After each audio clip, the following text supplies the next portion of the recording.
Brown, BRAC, the base realignment and closure process, could call for cuts at military facilities and many defense-related programs in Massachusetts, perhaps Westover Air Reserve Base in Chicopee, Barnes Air Guard Base in western Massachusetts. If that happens, where will you stand for cuts to trim the deficit or to preserve Pentagon spending and jobs provided for the economy here in Massachusetts? Jim, great question. I have visited Westover and Barnes. As you know, I'm still serving in the National Guard, have been there in that capacity, and also as a senator, making sure that we can provide, get a good analysis as to what's going on. I've been already doing it. So the jobs at Westover and Barnes in this area are critical. We have a very strong defense industry in Massachusetts, and we need to make sure that we can obviously protect them as well.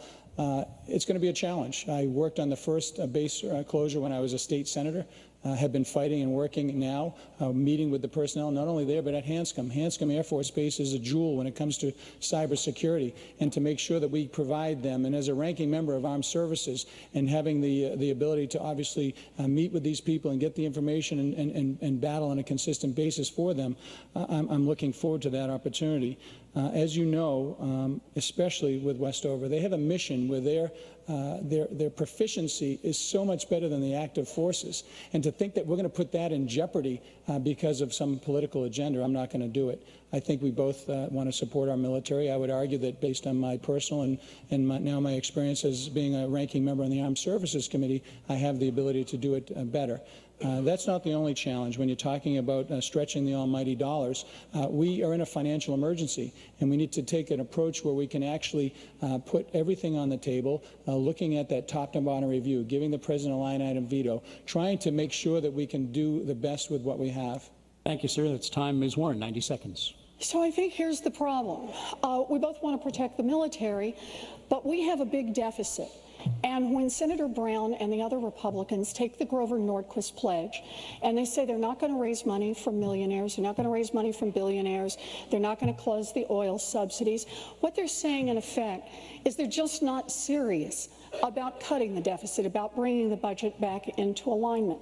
And what that means is we're going to trigger across-the-board cuts. And across-the-board cuts for the military is the worst possible way we could go. It's bad for the country, and it's bad for us here in Massachusetts. And here's why. It just keeps lopping off, 10%, 15%, however much it is.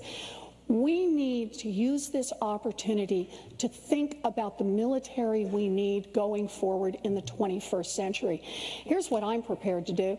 I'm prepared to get out there and fight for Westover, to talk about what the C-5 Galaxy means, how this is the place where we have these giant planes that take big troops, big equipment, and are even used in disaster relief all around the world. And that's why there shouldn't be a penny of cuts there. The cuts need to be in places like the standing army. We don't need the same size standing army as we did when we were fighting 2 wars. What we need to do is we need to get serious, put it on the table, meaning including revenues.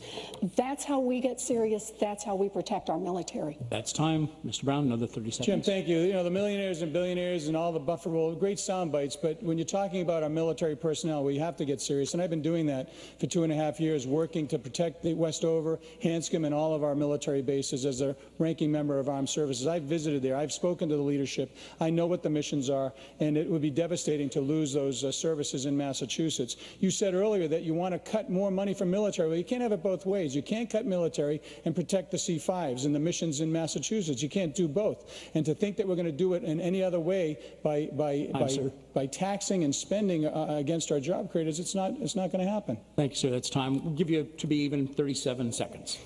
Senator Brown is just wrong on this.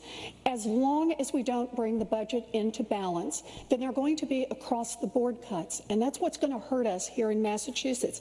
That's what's going to hurt us at our military bases and the investments we make in research and development here in Massachusetts. What we need to do is get more revenue on the table and get serious about reshaping our military budget. It's no longer about a big standing army. It's about making the investments that we need in the future: cybersecurity, R&D, and the C-5 Galaxy. And that's all the time we have. Believe it or not, we are right up against the clock. We have